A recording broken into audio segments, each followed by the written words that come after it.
Let's talk pan frying. It's different from deep frying. Deep frying is when you submerge foods and we use a really big pot. Pan frying is more efficient. You're using less oil. This vessel is especially good for pan frying because it's so high-sided. Pan frying is frying in a small amount of oil so that the item is not necessarily submerged. But you need it high enough so the oil isn't going to boil over. And I think that's why people are afraid of deep frying and pan frying, and they shouldn't be, as long as you use proper vessels and the right amount of oil. Today we're talking about fried chicken, which was one of my favorite foods, period. I got obsessed with it when I was working with Thomas Keller and Dave Creuset on the Bouchon cookbook. They were going through recipe after recipe trying to find the perfect fried chicken for their restaurant. I've made it my own. I've changed the brine. I use rosemary in my brine. Brining is very important. It keeps it juicy. That's what cooking is about, is understanding a fundamental technique, something that works, and then making it your own. That's what's fun about it. So first we're going to break down a chicken. How do you break down a chicken for pan frying? First, I take off the legs. We divide it into all its pieces. So I cut through the flap between the leg and the breast, and then I cut through the skin, and there's a little oyster there of meat that you want to capture, and then you pop that joint, and you cut through, and then you have one leg. What I'm going to do with the legs is separate them into their thigh and drumstick. And there's a little line of fat, which you will see when you do this. If you put your knife right through that line of fat, it will go right through the joint. Now I take the wings off. Sometimes it's hard to find the joint. I look for the joint, cut through that, and I take a little bit of the breast meat off so I have some more meat on that. I'm going to save all the parts I'm not going to use for stock. Now what I'm going to do with the wing to make sure that we have a nice distinct piece is we're going to separate the skin here so that we have a nice defined wing. Now we're going to cut through, take the whole breast off, but keep it on the bone. I'm going to cut through the ribs, just below the wishbone. So you have a whole breast here with a back. It's going to be saved for stock.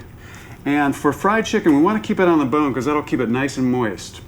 So I'm going to cut it into 3 pieces. We're going to cut it this way first, widthwise, cut through the keel bone, and then we've got 2 thick, fat pieces either side of the breast, again through the keel bone, but lengthwise.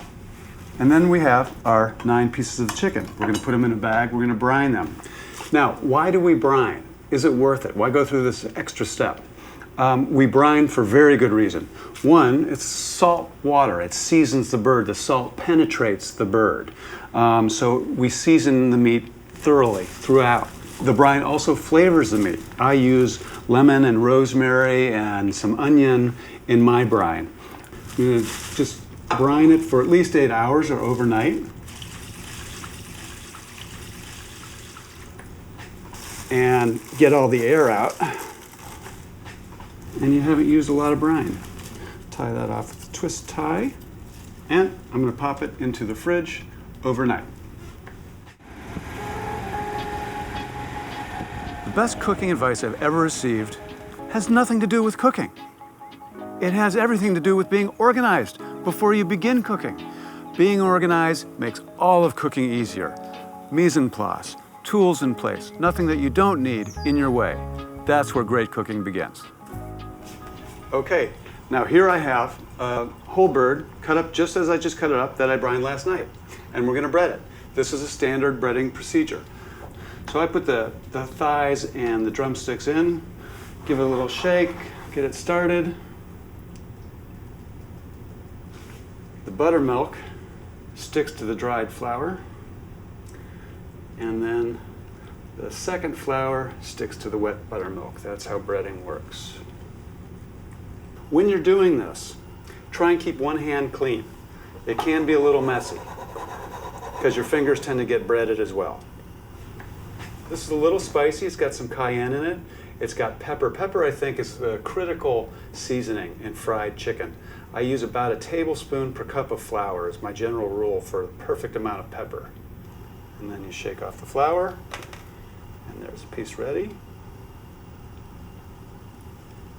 Now, I've actually gotten the urge to fry chicken because it can come on you something fierce, and if you've just got chicken and you want to fry chicken, well, nothing's going to stop you. So what I do is I find something acidic, like sour cream or yogurt and milk and mix it to the right viscosity, and that will serve for my buttermilk. So you don't have to have buttermilk. Buttermilk is ideal, but if you're in a pinch, improvise. Okay, messy part's done. Now we're ready to fry. I'm going to start with the thighs.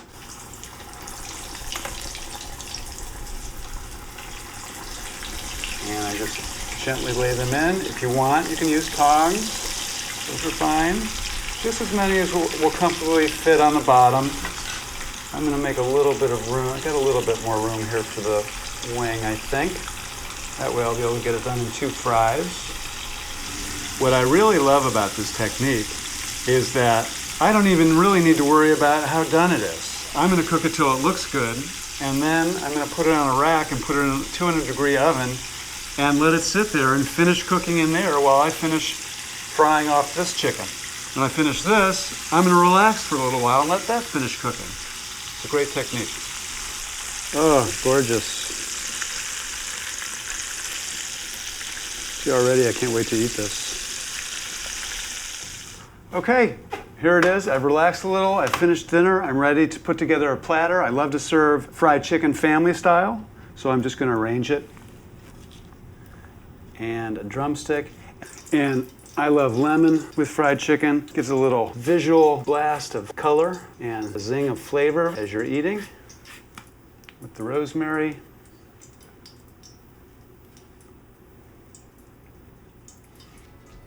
So there it is. Deep skillet fried chicken. Make it. You are not going to believe what Le Creuset is up to. It's called Pass It On Potluck. It could be coming to you. It's a crazy idea. All they want you to do is they want you to cook from it. They want you to cook a meal with family and friends, take pictures, share your story. When you've shared your story, they print out a label, you pop it on the box, and off it goes to the next doorstep. I love it. Go to lecreuset.com/potluck. This could be coming to your doorstep.